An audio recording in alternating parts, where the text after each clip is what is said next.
ఎన్నికలకు కేవలం 30 రోజుల సమయం మాత్రమే ఉంది. వైసీపీ కథనోత్సాహంతో ముందుకెళ్తోంది. కానీ ఇప్పటికే తేరుకోలేని స్థితిలో టీడీపీ కూటమి ఉంది. సీట్ల సర్దుబాటు ఎంపికలోనే లుకలుకలో మొదలయ్యాయి. దీంతో గణనీయంగా కూటమి గ్రాఫ్ తగ్గుతుంది. సీఎం వైఎస్ జగన్ బస్సు యాత్రతో వైసీపీ క్యాడర్లో ఉత్సాహం నింపుతుంటే ఎండకు తాళలేక పవన్ హైదరాబాద్ చెక్కేస్తున్నారు.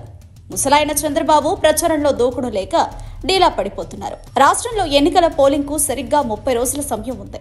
ఇప్పటికే మేమంతా సిద్ధం పేరుతో సీఎం వైఎస్ జగన్ చేస్తున్న బస్సు యాత్రకు భారీ స్పందన వస్తుంది.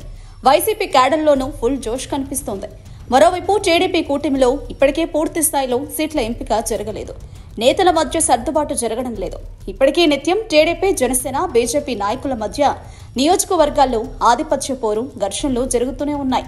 నెల రోజుల సమయం మాత్రమే ఉన్నా ఇప్పటికీ టీడీపీ కూటమి క్యాడర్కు భరోసా ఇవ్వలేకపోతున్నారు. జనసేనకు కేటాయించిన 21 సీట్లలో అభ్యర్థుల ఎంపికతో పాటు బీజేపీకి కేటాయించిన సీట్లపైన నాయకుల్లో తీవ్ర అసంతృప్తి నెలకొంది. రెండు పార్టీల్లోనూ వలస వచ్చిన నాయకులకే టికెట్లు ఇవ్వడంపై మొదటి నుంచి పార్టీలో ఉన్నవారు ఆగ్రహంతో ఉన్నారు. వారంతా టికెట్ దక్కించుకున్న వారికి సహకరిస్తారన్న నమ్మకం లేదు. దీనికి తోడు టీడీపీ ఓట్లు జనసేన, బీజేపీకి వేసే పరిస్థితి కనిపించడం లేదు. అలాగనే టీడీపీ అభ్యర్థి బరిలో ఉన్న చోట్ల ఆ రెండు పార్టీల ఓట్లు కూడా ట్రాన్స్ఫర్ అవుతాయన్న ధీమా కూటమి నేతల్లో లేదు.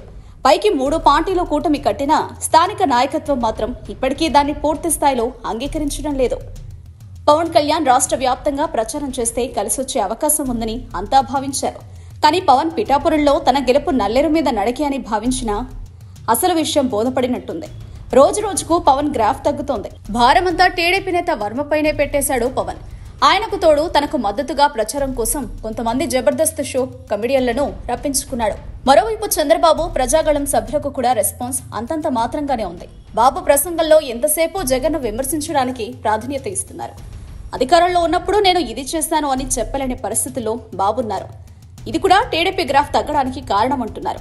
మరోవైపు వైఎస్ఆర్సీపీలో మాత్రం ఫుల్ జోష్ కనిపిస్తోంది. సీఎం వైఎస్ జగన్ బస్సు యాత్రకు వస్తున్న ఆదరణతో మొన్నటి వరకు కొంత వ్యతిరేకత ఉందన్న భావన కూడా ఇప్పుడు పూర్తిగా అనుకూలంగా మారిపోతుంది. రాయలసీమ, నెల్లూరు, ప్రకాశం జిల్లాలు దాటి గుంటూరుకు చేరిన యాత్రకు అడుగడుగునా ప్రజలు బ్రహ్మరథం పడుతున్నారు. దీంతో ఇప్పుడు అందరి ఫోకస్ ఉభయ గోదావరి జిల్లాలపై ఉంది. సీఎం జగన్ యాత్ర నాటికి ఇక్కడ కూడా పరిస్థితులు అనుకూలంగా మారుతాయని వైసీపీ క్యాడర్ ధీమాగా ఉంది. 2019లో ఇక్కడ సాధించిన సీట్లకు కొంచెం అటు ఇటు ఈసారి కూడా రావడం ఖాయమన్న భరోసా నేతల్లో కనిపిస్తోంది. Subscribe to Social TV Telugu for more videos. Hit the bell icon for faster updates.